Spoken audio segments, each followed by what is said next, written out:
പേര് അമൽ മരിയ. ഞാൻ തൃശ്ശൂരിൽ നിന്ന് വരുന്നു. എൻ്റെ അമ്മയാണ് ഉടമ്പടി എടുത്തിട്ടുള്ളത്. അമ്മ 2019 ഉടമ്പടി എടുത്തത്.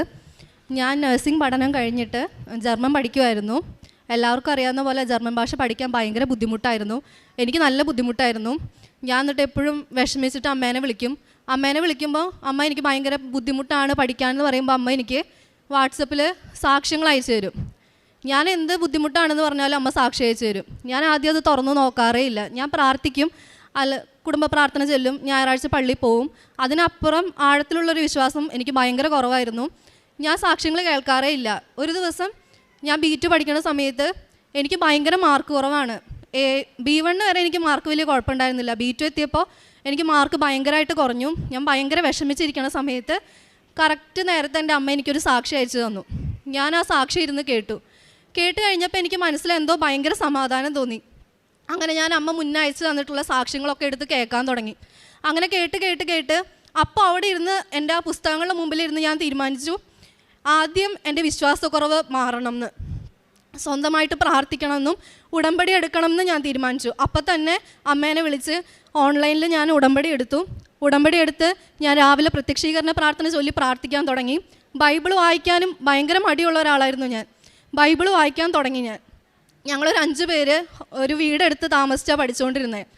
പിന്നെ ഞാൻ സാക്ഷ്യങ്ങൾ ഉറക്ക വയ്ക്കാൻ തുടങ്ങി. ആദ്യം ഞാനിരുന്ന് കേൾക്കുള്ളായിരുന്നു. ബാക്കി ഞങ്ങൾ 5 പേരുണ്ട് അവിടെ.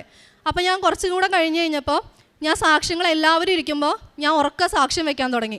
അമ്മ അയച്ചു തരുന്ന എല്ലാ സാക്ഷ്യങ്ങളും, അതല്ലാണ്ട് യൂട്യൂബിൽ ഞാൻ സാക്ഷ്യങ്ങൾ എടുത്ത് കേൾക്കും. അപ്പോൾ അവരിയ്ക്കുമ്പോൾ തന്നെ ഞാനത് വെക്കും. ഭക്ഷണം കഴിക്കുമ്പോൾ അല്ലെങ്കിൽ ഞങ്ങളെല്ലാവരും കൂടെ ഒന്നിച്ചിരിക്കുമ്പോൾ ആദ്യം അവരാരും അത് മൈൻഡ് ചെയ്യില്ലായിരുന്നു, ആരും ശ്രദ്ധിക്കില്ലായിരുന്നു. പിന്നെ അവർക്കെന്തോ ഇതെന്താ ഇത്, എപ്പോഴും എന്തിനാ ഇത് വെച്ചുകൊണ്ടിരിക്കണേ, അങ്ങനെയായി. പിന്നെ കുറച്ച് കഴിഞ്ഞപ്പോൾ അവർക്ക് അതൊരു അത്ഭുതമായിരുന്നു. അവരൊക്കെ ചോദിച്ചു, ഇങ്ങനെയൊക്കെ സംഭവിക്കുമോ, ഇങ്ങനെയൊക്കെ ഉണ്ടാവുമോ എന്നൊക്കെ അവർക്ക് സംശയങ്ങളായി. അങ്ങനെ ഞങ്ങൾ എപ്പോഴും സാക്ഷ്യങ്ങൾ വെച്ച് കേൾക്കാൻ തുടങ്ങി. ഈ നവംബർ 22, 23 ആയിരുന്നു എനിക്ക് കൊൽക്കത്തയിൽ വെച്ചിട്ട് ജർമ്മൻ എക്സാം. ആ എക്സാമിന് മുൻപ് ഞങ്ങൾ പ്രാർത്ഥിക്കുമായിരുന്നു. ഞാൻ പ്രാർത്ഥിക്കുമ്പോൾ അവരെല്ലാവരും പിന്നീട് എൻ്റെ കൂടെ ഒന്നിച്ചിരുന്ന് പ്രാർത്ഥിക്കാൻ തുടങ്ങി. ഞങ്ങൾ എക്സാമിന് 4 ദിവസം മുന്നേ ഇവിടെ വന്നിട്ടുണ്ടായിരുന്നു. എന്നോട് അമ്മ എപ്പോഴും പറയും, എൻ്റെ മോള് പാസ്സാവും, എൻ്റെ മോൾ ഈ ആൾക്കാരെ കയറുന്ന സാക്ഷ്യം പറയണമെന്ന് ഞാൻ വിചാരിച്ചു. പക്ഷേ എൻ്റെ മനസ്സിൽ തീവ്രമായൊരു ആഗ്രഹം ഉണ്ടായിരുന്നില്ല. ഞാനിവിടെ ആ 3-4 ദിവസം മുന്നേ ഇവിടെ വന്നപ്പോൾ ഞാൻ മാതാവിനോട് പറഞ്ഞു, അമ്മ മാതാവേ, ഈ ആൾക്കാരെ കയറുന്ന സാക്ഷ്യം പറയാനുള്ളൊരു അവസരം എനിക്ക് തരണേന്ന്. അങ്ങനെ ഞാൻ പോയി. നവംബർ 22, 23 കൊൽക്കത്തയിൽ വെച്ച് ഞാൻ എക്സാം എഴുതി. എക്സാം എനിക്ക് നല്ല ബുദ്ധിമുട്ടായിരുന്നു. വേറെ ആർക്കും കുഴപ്പമില്ല, എൻ്റെ അടുത്ത് മാത്രം സ്പീക്കിങ്ങിന് ഭയങ്കരമായിട്ട് അവർ ക്വസ്റ്റ്യൻ ചോദിച്ചു. എന്നെ ഉത്തരം മുട്ടിക്കുന്ന രീതിയിൽ എന്നോട് ക്വസ്റ്റ്യൻ ചോദിച്ചു. ലിസണിങ് ആണെങ്കിൽ എനിക്ക് ഭയങ്കര ബുദ്ധിമുട്ടായിരുന്നു. ഞാൻ അവിടെ നിന്ന് ഇറങ്ങി എൻ്റെ അമ്മേനെ വിളിച്ചു. അപ്പം അമ്മ പറഞ്ഞു, എൻ്റെ മോൾ വിഷമിക്കേണ്ട, നമ്മൾ ഉടമ്പടി എടുത്തതാ, എൻ്റെ മോൾ എന്തായാലും പാസ്സായി കഴിഞ്ഞ് കഴിഞ്ഞാൽ എൻ്റെ മോളിവിടെ വന്ന് സാക്ഷ്യം പറയണം. ഞാനും അമ്മ മാതാവിനോട് ഞാൻ പറഞ്ഞു, അമ്മേ എന്നെ പാസ്സാക്കി തരണം, എൻ്റെ റിസൾട്ട് അനുസരിച്ചാണ് എൻ്റെ കുടുംബത്തിൻ്റെ ബാക്കി കാര്യങ്ങളിരിക്കണേ, ഞങ്ങൾക്കൊരു വീട് പണിയണം, എല്ലാം ഞാൻ അമ്മ മാതാവിനോട് പറഞ്ഞു. അമ്മയോട് ഞാൻ പറഞ്ഞു, റിസൾട്ട് വന്ന എൻ്റെ അമ്മയുടെ അടുത്ത് ഞാൻ വന്നിട്ട് ആദ്യം എൻ്റെ അമ്മയോട് ഞാൻ ഈ റിസൾട്ട് പറയുമെന്ന്. എൻ്റെ റിസൾട്ട് വ്യാഴാഴ്ച വന്നതാണ്. 5, 6, 7 പ്രാവശ്യം എഴുതി പാസ്സാവാത്ത എക്സാം ആദ്യത്തെ ചാൻസിൽ എൻ്റെ അമ്മ മാതാവ് എന്നെ പാസ്സാക്കി തന്നു. ഞാൻ പാസ്സായി. റിസൾട്ട് വന്നു. 4 മൊഡ്യൂളും നല്ല മാർക്കോട് കൂടി ഞാൻ പാസ്സായി. എനിക്ക് ഏറ്റവും ബുദ്ധിമുട്ടുള്ള ലിസണിങ്ങിൽ 70 മാർക്ക് തന്ന എൻ്റെ അമ്മ മാതാവ് എന്നെ രക്ഷിച്ചു. റിസൾട്ട് വ്യാഴാഴ്ച വന്നതാണ്. ആരും അറിഞ്ഞിട്ടില്ല ആ റിസൾട്ട്. എൻ്റെ അമ്മയാണ് ആദ്യമായിട്ട് അറിയണേ. അമ്മ മാതാവിനോട് പറഞ്ഞിട്ടേ ബാക്കിയുള്ളവർ അറിയുള്ളൂ എന്ന് ഞാൻ ഉറച്ച് തീരുമാനിച്ചതാ. ഇപ്പോൾ ഈ സാക്ഷ്യത്തിലൂടെ ആയിരിക്കും ബാക്കിയുള്ളവർ ആ റിസൾട്ട് അറിയണേ. എൻ്റെ അമ്മ എന്നെ രക്ഷിച്ചു. അമ്മ മാതാവ് എനിക്ക് നല്ല റിസൾട്ട് തന്ന് എന്നെ രക്ഷിച്ചു. യേശുവിനും മാതാവിനൊരു 100 നന്ദി. പരിശുദ്ധ അമ്മയ്ക്ക് ഈശോയ്ക്കും പ്രത്യേകമായിട്ട് നന്ദി പറയാം. ഉടമ്പടി എടുത്തത് അമ്മയാണെങ്കിലും പിന്നീട് മകൾ ഓൺലൈൻ വഴിയായിട്ട് ഉടമ്പടി എടുത്തു. ഉടമ്പടിയിലൂടെ ആയിരിക്കുമ്പോൾ ഉടമ്പടി എടുക്കുക എന്നതിനേക്കാൾ ഉപരിയായി ആ ഉടമ്പടി എടുത്ത് അതിലൂടെ നിലനിൽക്കുന്ന രീതി അത് വളരെയേറെ പ്രധാനപ്പെട്ടതാണ്. കാരണം ഉടമ്പടി എടുക്കുക എന്ന് പറയുന്നതിലല്ല കാര്യം, ആ ഉടമ്പടിയിലൂടെ പറഞ്ഞിട്ട കാര്യങ്ങൾ നമ്മൾ കൃത്യമായിട്ട് ചെയ്യുമ്പോഴാണ്, ഈശോയുമായിട്ടുള്ളൊരു ബന്ധം സ്ഥാപിക്കുമ്പോഴാണ്, പരിശുദ്ധ അമ്മയുമായിട്ടുള്ള ഒരു ആഴമായ ബന്ധം സ്ഥാപിക്കുമ്പോഴാണ് അത് വിലയുള്ളതായിട്ട് മാറുന്നത്. ഇതുപോലെ അത്ഭുതങ്ങൾ ഉള്ള അനുഭവങ്ങൾ കേൾക്കാനായിട്ട് നമുക്ക് സാധിക്കുന്നത്. ഇപ്പോൾ ഉടമ്പടി എടുത്തു, അതുപോലെ ഓൺലൈൻ ഉടമ്പടി എടുത്തു. ഏറ്റവും കൂടുതൽ സാക്ഷ്യങ്ങളാണ് ഈ മകൾ കൂടുതൽ കേട്ടത്. കർത്താവിനെ മഹത്വപ്പെടുത്തുന്ന കർത്താവിൻ്റെ അത്ഭുതകരമായ ഇടപെടലുകൾ കാണിക്കുന്ന കേൾക്കുന്ന സാക്ഷ്യങ്ങൾ ആദ്യമൊക്കെ കേട്ടില്ലെങ്കിലും പിന്നീട് തൻ്റെ ജീവിതവുമായി ബന്ധപ്പെട്ടൊരു വലിയ പ്രതിസന്ധി വന്ന സമയത്ത് ഈ മകളെ ഏറ്റവും കൂടുതൽ സഹായിച്ചത് സാക്ഷ്യമാണ്.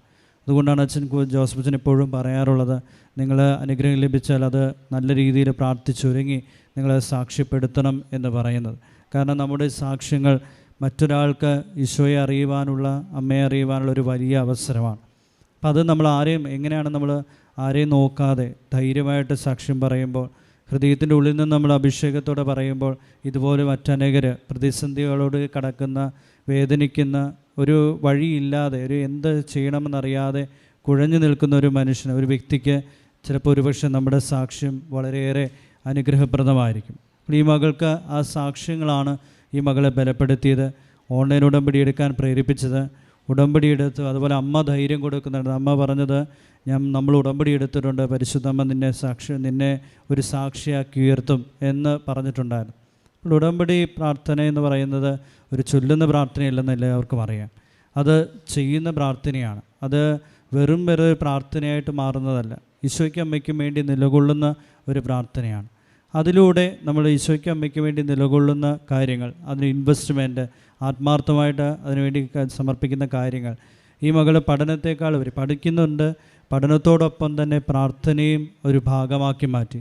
പഠനത്തെ പരിശുദ്ധ അമ്മയ്ക്ക് കരങ്ങളിൽ സമർപ്പിച്ചുകൊണ്ട് ആ പഠിക്കുന്നതിന് മുമ്പായിട്ട് തമ്പുരാൻ്റെ ഹിതം കൂടുതലായിട്ട് പ്രാവർത്തികമാക്കാനും, സാക്ഷ്യങ്ങൾ കൂടുതൽ കേൾക്കാനും, അതുപോലെ സാക്ഷ്യങ്ങൾ മറ്റുള്ളവർക്ക് കേൾക്കാൻ തക്കവിധം അത് ഉച്ചത്തിൽ വെച്ചുകൊണ്ട് സ്വരം ഉയർത്തി, അല്ലെങ്കിൽ അതിൻ്റെ വോളിയം കൂട്ടി മറ്റുള്ളവരും കേൾക്കത്തക്ക വിധിയിൽ സാക്ഷ്യങ്ങൾ അവർക്കും ഒരു ഉപകാരമായി തീരാനായിട്ട് ഈ മകൾ പരിശ്രമിച്ചിരുന്നു. കൂടുതൽ ദൈവത്തെ ആശ്രയിച്ചു, അമ്മയെ ആശ്രയിച്ചു. അമ്മയെ മകളെ താഴേക്ക് വിടാത്ത വിധം കാര്യങ്ങൾ ഉയർത്തി ദൈവത്തെ മഹത്വപ്പെടുത്തി, അതുപോലെ അമ്മ ഉയർത്തുകയും ചെയ്തു. അപ്പോൾ ഉടമ്പടി പ്രാർത്ഥനയിലൂടെ പരിശുദ്ധ ഈശോയിൽ നൽകുന്നൊരു വലിയ ബോധ്യമാണ്. പുറപ്പാടിൻ പുസ്തകം 33:14 ആവർത്തിച്ച് നമ്മൾ പലവണ കേട്ടിട്ടുള്ളതായിരിക്കാം. ആ വചനം പറയുന്നത് ഇപ്രകാരമാണ്: ഞാൻ തന്നെ നിന്നോട് കൂടെ വരികയും നിന്നെ ആശ്വസിപ്പിക്കുകയും ചെയ്യുമെന്നാണ്. കാരണം ദൈവം നേരിട്ട് ഇറങ്ങി വന്ന് വലിയ അത്ഭുതകരമായിട്ട് ആശ്വാസം നൽകുന്നൊരു അനുഭവമാണത്. അത് ഈ മകൾക്ക് വളരെ വ്യക്തമായിട്ട് മനസ്സിലായി. അതോടൊപ്പം തന്നെ ഈ മകളുടെ ബുദ്ധിയോ കഴിവോ കൊണ്ടല്ല ഈ പരീക്ഷ പാസ്സായത്, ഇത് ദൈവത്തിൻ്റെ കൃപ കൊണ്ടാണ്. തൻ്റെ കഴിവ് കൊണ്ട് ഇതൊരിക്കലും പാസ്സാകത്തില്ലെന്ന് ഈ മകൾക്ക് 100% ഉറപ്പായിരുന്നു. പിന്നീട് ദൈവത്തിൻ്റെ കൃപയാലാണ് മകൾ നിറയാനായിട്ട് ശ്രമിച്ചത്. ആ കൃപയാണ് ഈ മകൾക്ക് ഈ ജർമ്മൻ ഭാഷയിലെ B2 എക്സാം, വളരെ ടഫായിരുന്ന ഈ എക്സാം പാസ്സാകാനായിട്ട് ഇടയാക്കിയത്. Efesos 2:8 വിശ്വാസം വഴി കൃപയാലാണ് നിങ്ങൾ രക്ഷിക്കപ്പെട്ടത്. ഈ കൃപയെ സ്വായത്തമാക്കിക്കൊണ്ട്, ഈ കൃപ അനുഭവിച്ചറിഞ്ഞതുകൊണ്ട് പരിശുദ്ധ ഈശോയും ഈ മകൾക്ക് ഈ വലിയ വിജയം നൽകി അനുഗ്രഹിച്ചു. അതിനെയോർത്ത് ഈ മകളോടൊപ്പം നമുക്ക് ഈശോയ്ക്കും അമ്മയ്ക്കും കോടാനുകൂടി നന്ദി പറഞ്ഞുകൊണ്ട് തൃത്വിക ദൈവത്തെ മഹത്വപ്പെടുത്തി കരമടിച്ച് അവിടുത്തെ ആരാധിക്കാം. ഈശോയെ നന്ദി, ഈശോ ആരാധന, ഈശോയെ മഹത്വം. അത്യപൂർവ ദൈവാനുഭവങ്ങൾ ഇനി നിങ്ങൾക്കും സ്വന്തം.